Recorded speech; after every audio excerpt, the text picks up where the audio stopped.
Class 11 के सभी बच्चों का बहुत बहुत स्वागत है। मैं आपका केमिस्ट्री टीचर अकबर आलम अपने यूट्यूब चैनल पर सभी बच्चों का स्वागत करता हूँ। प्रीवियस वीडियो में बेटा हमने क्वांटम थ्योरी को स्टार्ट किया था।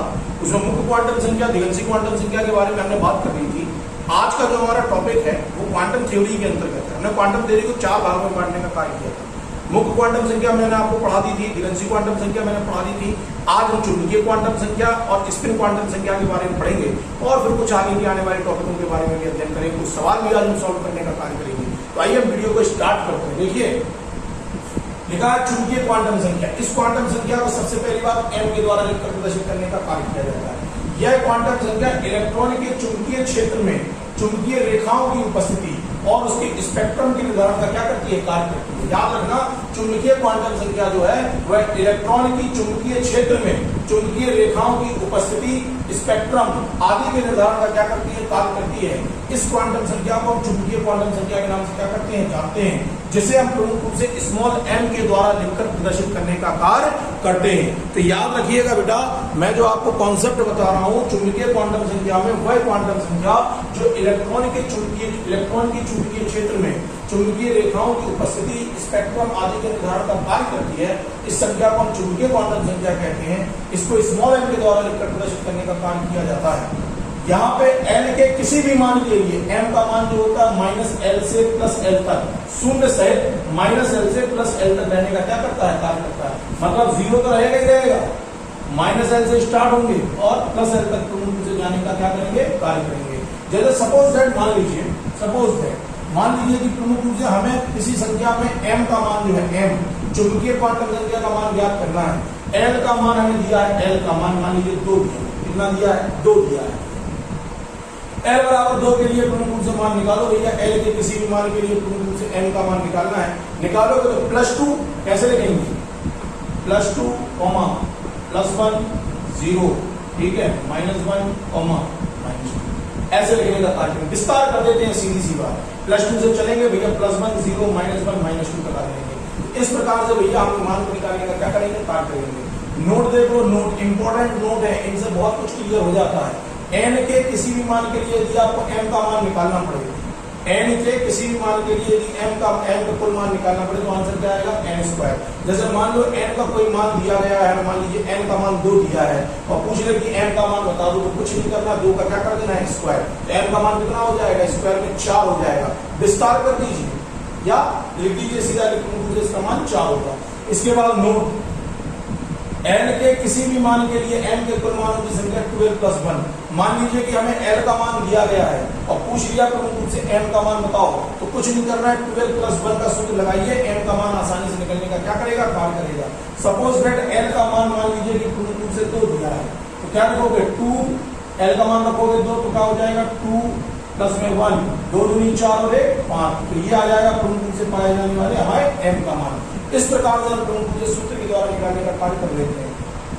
एक और नोट लो, s कक्षक में अधिकतम कितने इलेक्ट्रॉन होते हैं, 2 इलेक्ट्रॉन। ऑब्जेक्टिव में पूछा जाता है s कक्षक में कितने इलेक्ट्रॉन, तो 2 इलेक्ट्रॉन। p कक्षक में कितने इलेक्ट्रॉन, 6, d में कितने इलेक्ट्रॉन, 10 और f में कितने इलेक्ट्रॉन होते हैं, 14 इलेक्ट्रॉन जो होते हैं वो उपस्थित रहने का क्या करते हैं, कार्य करते हैं। याद रखना, चुंबकीय क्वांटम संख्या बहुत इंपॉर्टेंट कॉन्सेप्ट है। क्वांटम संख्या लॉन्ग क्वेश्चंस में आपके इंपॉर्टेंट है, याद कर लेना इनको अच्छे से। चलिए आगे आइए, चक्रण क्वांटम संख्या के बारे में बात करें। चक्रण क्वांटम संख्या, स्पिन क्वांटम संख्या। तो यह क्वांटम संख्या के द्वारा प्रमुख रूप से इलेक्ट्रॉन के चक्रण की दिशा को हम ज्ञात करने का कार्य करते हैं। इसे स्मॉल s के द्वारा प्रदर्शित किया जाता है।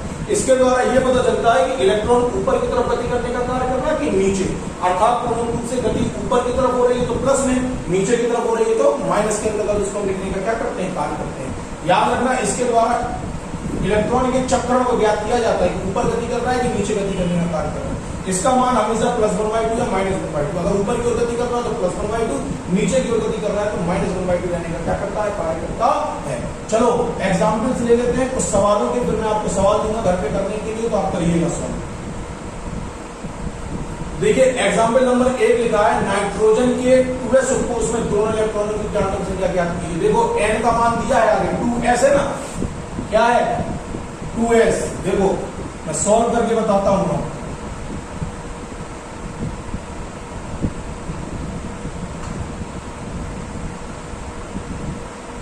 नाइट्रोजन दिया है, नाइट्रोजन कह रहा 2s के लिए पूर्ण रूप से पाए जाने वाले क्वांटम संख्याओं के मान बताइए। तो जो आगे का मान दिया होता है ये होता है सदैव n, क्या होता है n।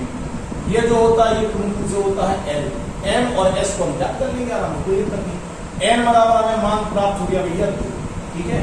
अब हमें किसका मान निकालना है, l के लिए। तो भैया l का मान निकालो। तो हमने आपको बताया था, हमने प्रीवियस वीडियो के अंतर्गत आपको सूत्र याद करने के लिए दिए थे और बताया था कि भैया विशेष तौर पे याद रखना कि आप जब l के लिए मान लिखते हो s का कितना आएगा 0, p के लिए होता तो 1, d के लिए होता तो 2 और f के लिए होता तो कितना होता 3।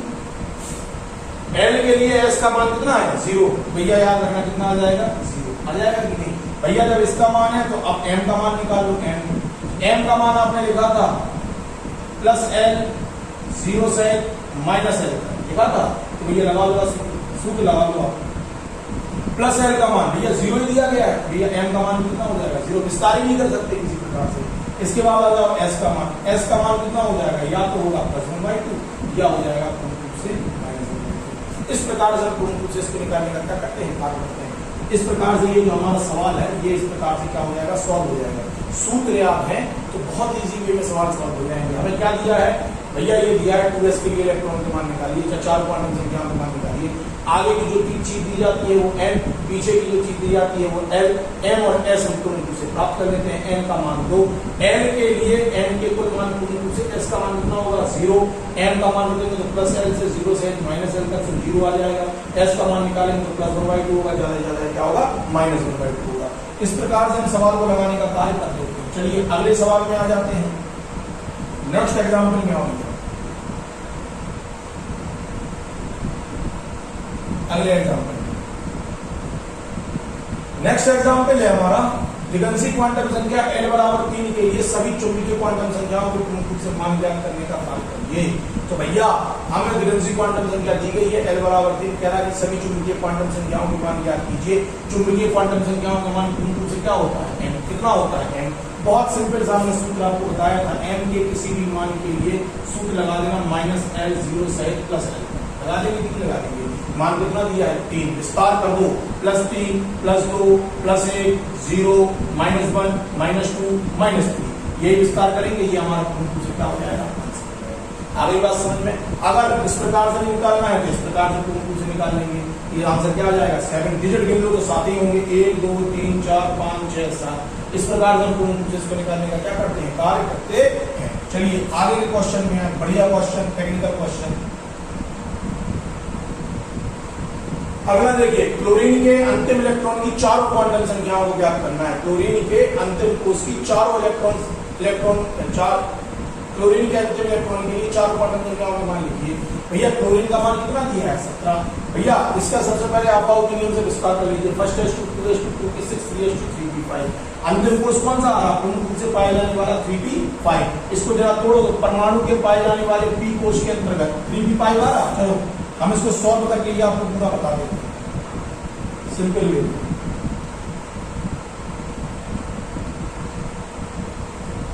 समझना, मान लीजिए हमारे पास क्लोरीन दी है, परमाणु क्रमांक कितना है 17। विस्तार करो इसका इलेक्ट्रॉनिक विन्यास का, 1:2 2:2 2p6 3:2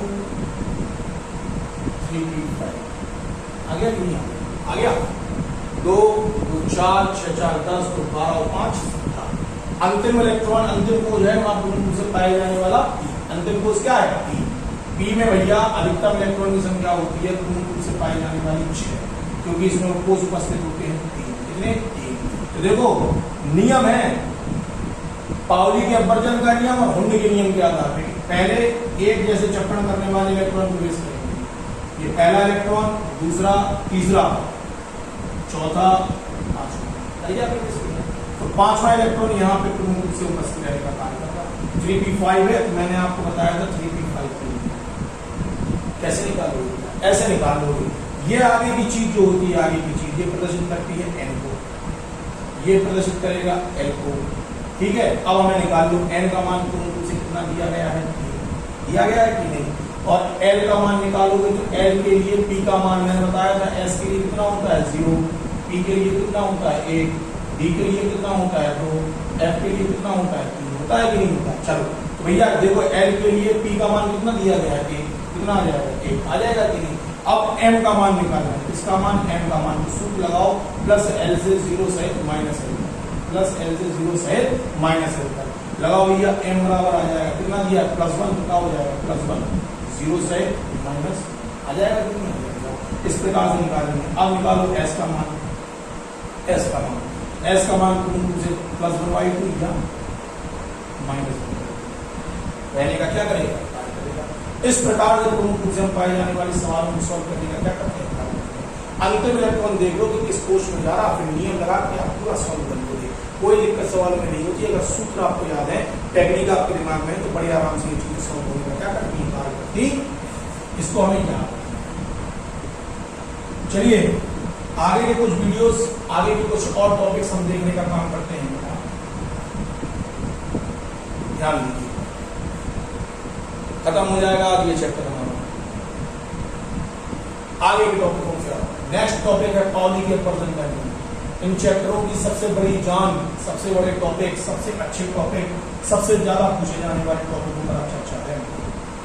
पाउली के अपवर्जन का नियम, एक वैज्ञानिक हुए थे पाउली, जिन्होंने तत्वों के परमाणुओं के विभिन्न ऊर्जा स्तरों की कुल इलेक्ट्रॉन की संख्या तथा उनके वितरण की व्यवस्था के संबंध में अपना एक सिद्धांत प्रस्तुत किया था। पाउली ने किसके लिए सिद्धांत प्रस्तुत किया था, पाए जाने वाले परमाणुओं में उपस्थित विभिन्न ऊर्जा स्तर और इन ऊर्जा स्तरों में पाए जाने वाले इलेक्ट्रॉन की संख्या के तथा उनके वितरण की व्यवस्था के संबंध में अपना एक सिद्धांत दिया था, जिसे पाउली के अपवर्जन के नियम के नाम से क्या करते हैं, जानते हैं। इस नियम के अनुसार किसी परमाणु के किन्हीं दो इलेक्ट्रॉन के लिए चारों क्वांटम संख्याओं के मान बराबर नहीं हो सकते। अगर चारों क्वांटम संख्याओं के मान बराबर नहीं है, मान लीजिए सपोज है, अगर कोई तीन क्वांटम संख्याओं के मान बराबर है, n का मान बराबर है, l का मान बराबर है, m का मान बराबर है, s का मान कभी भी बराबर रहने का कार्य नहीं कर सकता। इसी नियम को प्रमुख रूप से पाउली के अपवर्जन के नियम के नाम से क्या करते हैं, जानते हैं। याद रखना भैया, याद रखना है विशेष तौर पे। पाउली नामक वैज्ञानिक ने परमाणुओं के विभिन्न ऊर्जा स्तरों का कुल इलेक्ट्रॉन की संख्या तथा उनके वितरण व्यवस्था के संबंध में अपना एक सिद्धांत प्रस्तुत किया, जिसे पाउली के अपवर्जन नियम के नाम से क्या करते हैं, जानते हैं। इस नियम के अनुसार किसी परमाणुओं के किन्हीं दो इलेक्ट्रॉन की चारों क्वांटम संख्याओं के मान बराबर नहीं हो सकते। यदि पाई जाने वाली तीन क्वांटम संख्याओं के मान बराबर हो सकते हैं, लेकिन पाई जाने वाली स्पिन क्वांटम नंबर, चक्रण क्वांटम संख्या का मान कभी भी बराबर रहने का कार्य नहीं कर सकता। इसी नियम को हम पाउली के अपवर्जन के नियम के नाम से क्या करते हैं, जानते हैं। चलिए आगे आते हैं, आगे नेक्स्ट टॉपिक में देखिए, अगला आएगा पाउली के अपवर्जन के नियम के निष्कर्ष। तो निष्कर्ष में याद रखना है, किसी कक्षा में इलेक्ट्रॉन की अधिकतम संख्या कितनी हो सकती है, 2n² हो सकती है, जहां पर n बराबर पूर्ण रूप से कोषों की संख्या होती है। इसको हमें याद कर लेना है।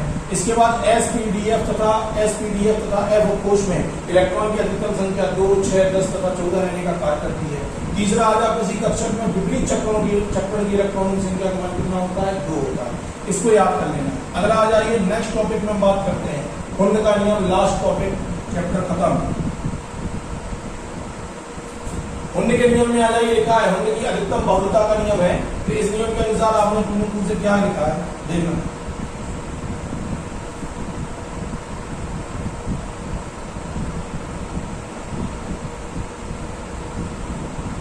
देखो, हुंड की अधिकतम बहुलता के नियम में लिखा है, हुंड नामक वैज्ञानिक जो थे, उन्होंने तत्वों के परमाणुओं की उप ऊर्जा स्तर मतलब उपकोष की विभिन्न कक्षाओं में इलेक्ट्रॉन को भरने के लिए नियम प्रस्तुत करने का कार्य किया। इस नियम को पूर्ण रूप से हुंड की अधिकतम बहुलता के नियम के नाम से जाना जाता है।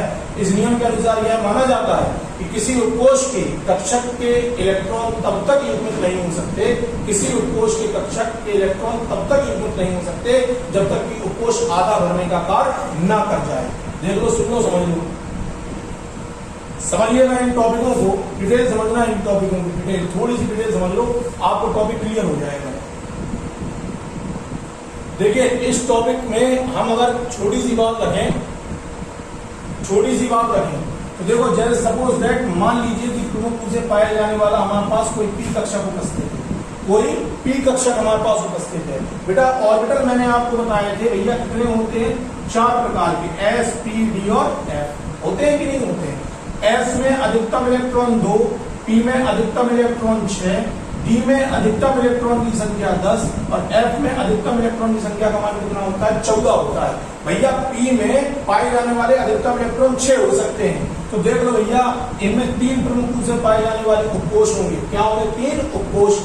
अब हमें 6 इलेक्ट्रॉन भरना है, तो ऐसे नहीं भर सकते हम, भर दें 1 2 3 4 5 6, ऐसे नहीं भर सकते, तो गलत हो जाएगा।